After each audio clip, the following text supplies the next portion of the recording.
who will be the most dysfunctional team in the NFL this season? Welcome to the chat, Washington Commanders. Perloff, we thought that just selling the team to Daniel Snyder was somehow going to magically make all these years of dysfunction go away. Well, that's not true. How are you, by the way?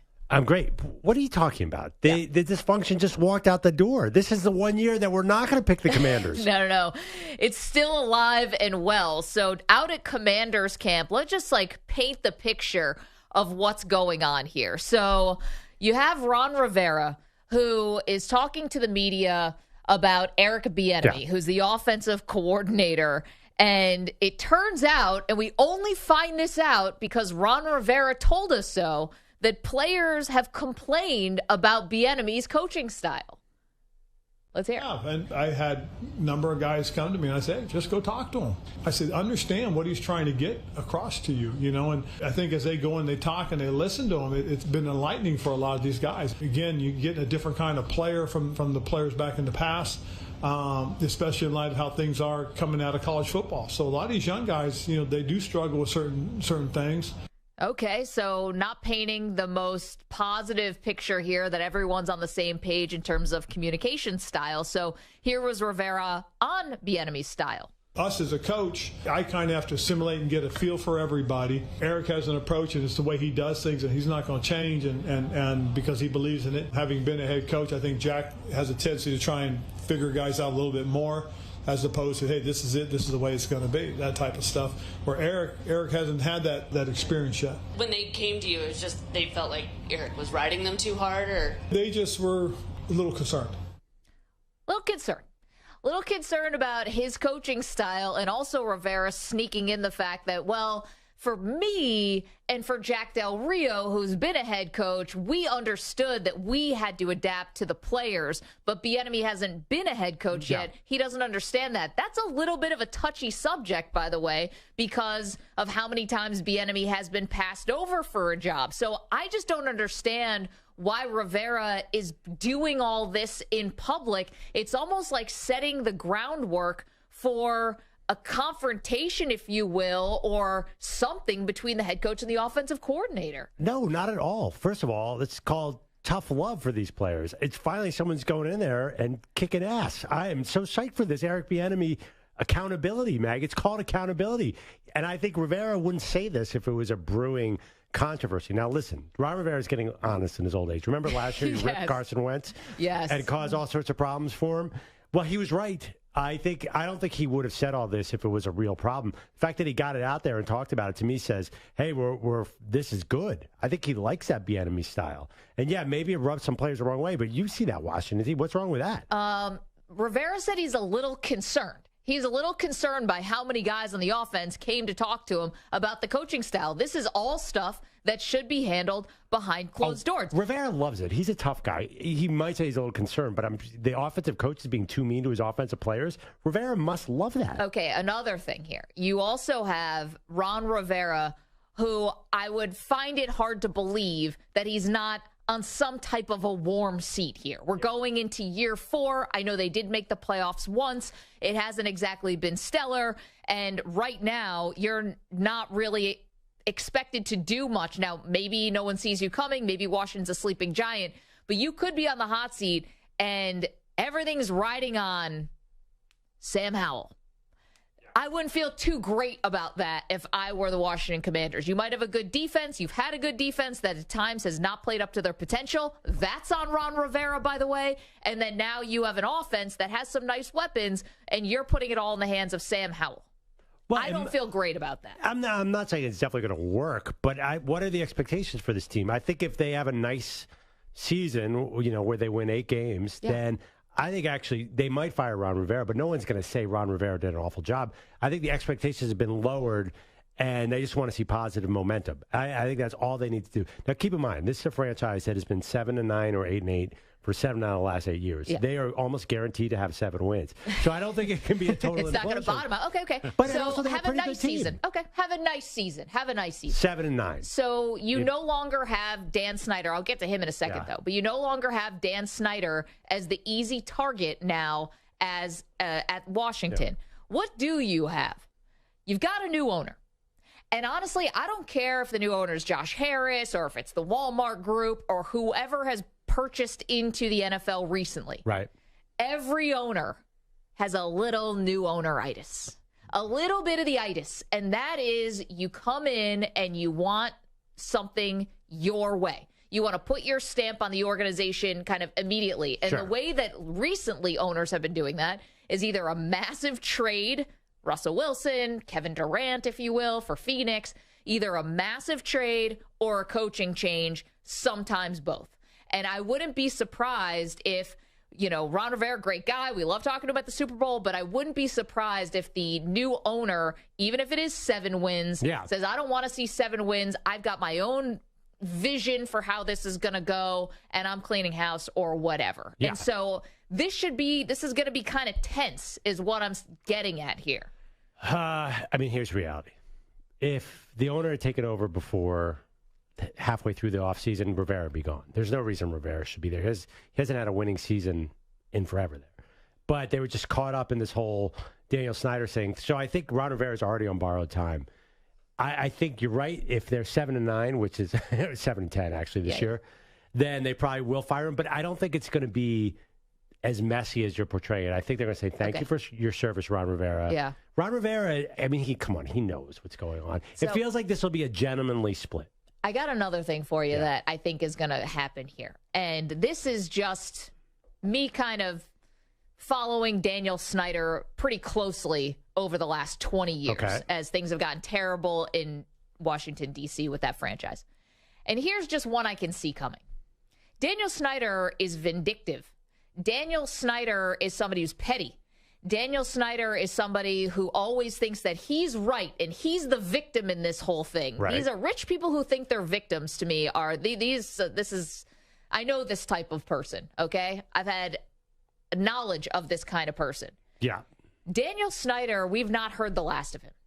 And he's going to do, I think, something this year that's going to cause either embarrassment or distraction or something for the Commanders, for the league, whatever. This dude is not just going to leave here. He's upset at the NFL. He never wanted to sell the team. He was forced to sell the team. He thought it was a witch hunt. He's taken no responsibility or accountability for what happened. And I think he's got, whether it's dossiers or whatever, he's got embarrassing something on somebody, and he's going to fire these salvos this season. So I think it is going to, we have not seen the last of this guy. So Washington, whether it's on the field or whether it's off the field, the combination is going to be, I think, a bleep show. I think it's going to get to that bad. I think it's going to be bad. I totally don't think so. I think Snyder will, if he fires off anything, it'll be against other NFL owners, right? He doesn't have any issues left with Washington, does he? I don't know. I'm not sure. Who knows what he's got? I don't know. I think their season is going to go much calmer than you think. Because, first of all, they have a really good GM. Martin Mayhew he drafted Bosa and Warner in San Francisco. They're loaded on defense. If they have Chase Young and Montez Sweat at full strength. Well, I know, but we've been saying that for years. Yeah, but they're never healthy at the same time. And then they have this they have a really, really good secondary.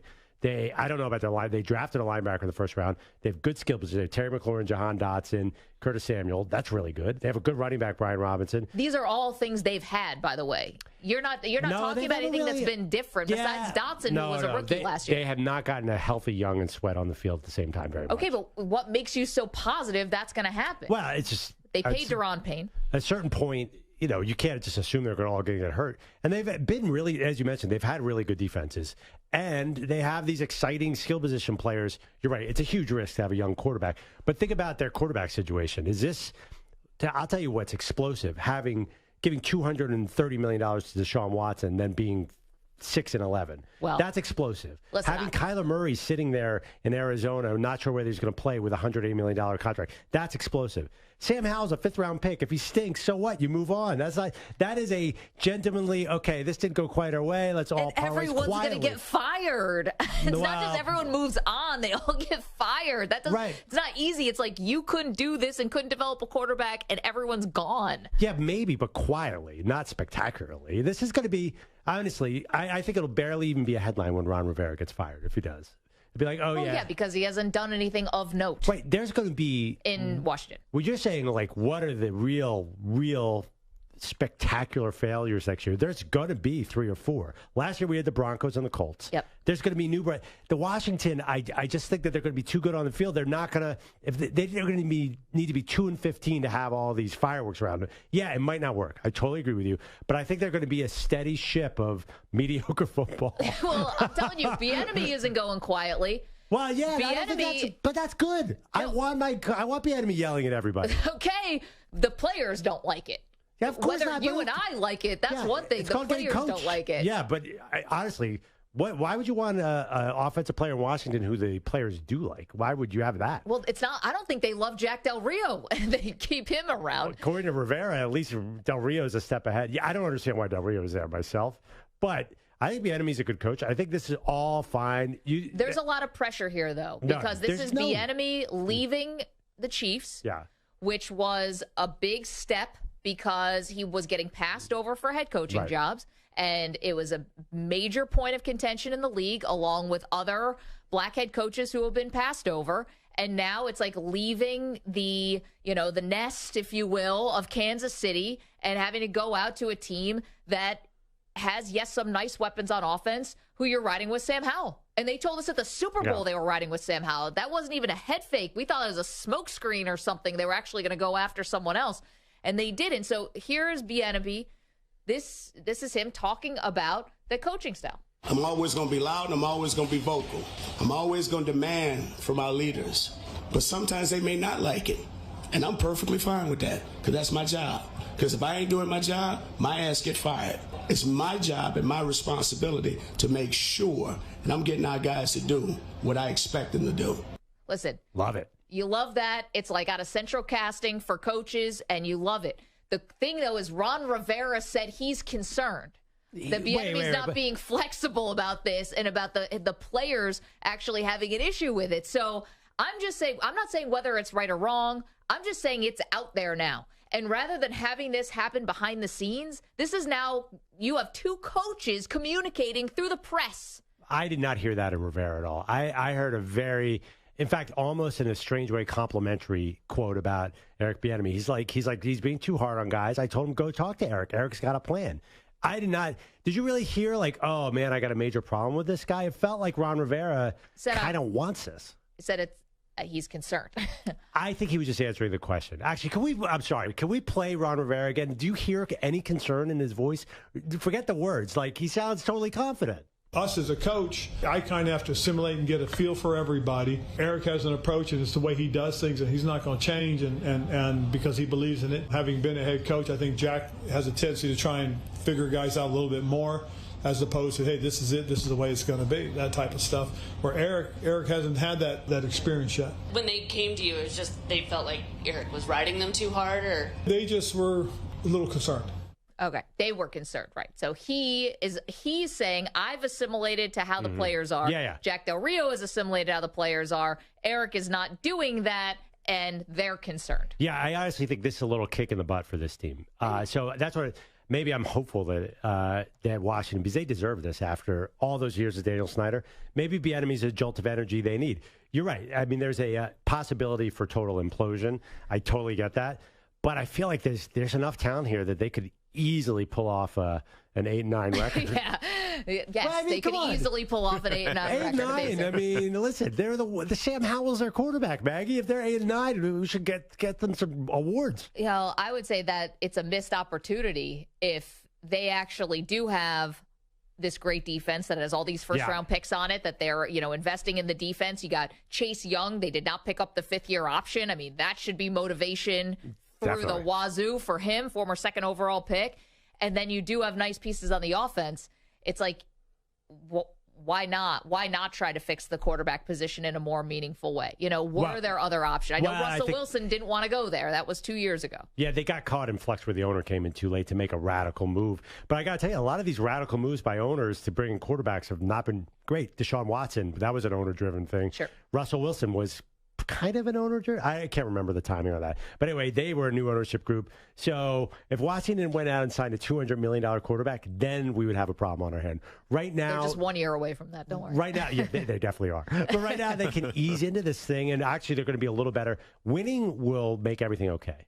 And I'm not saying like going 12 if I like they're going to be able to keep everything above board because they're going to win some games. They played Buffalo early in the season. Oh yeah, thank you for that. 855-212-4CBS. Oh, you're implying that they're going to win that game? Yeah, No. I just that was comma aside. They have to play Buffalo. Sure. Yes, I didn't hear a comma in my ear. No. They host Arizona in week 1, so they're starting out 1-0. There you go. Thank you. That's better. So and then they go to Denver for then we'll have dueling possible explosions. the bleep show off. Yeah, I mean, there's a chance that things go okay here. 855-212-4CBS, 855-212-4227. Okay, we got a lot going on today, as we usually do. We wouldn't have it any other way. Coming up, Perloff and I have a solution for college football. I don't know why they didn't ask us, but we could fix this thing in a minute. You get 2 brains like mine and Perloff's. You put us together. We whiteboard this thing out. We come up with solutions. That's just what we do around here. 855-212-4CBS. If not Washington, who do you think is going to be the biggest bleep show in the NFL? And please use the word bleep. It's terrestrial radio, people.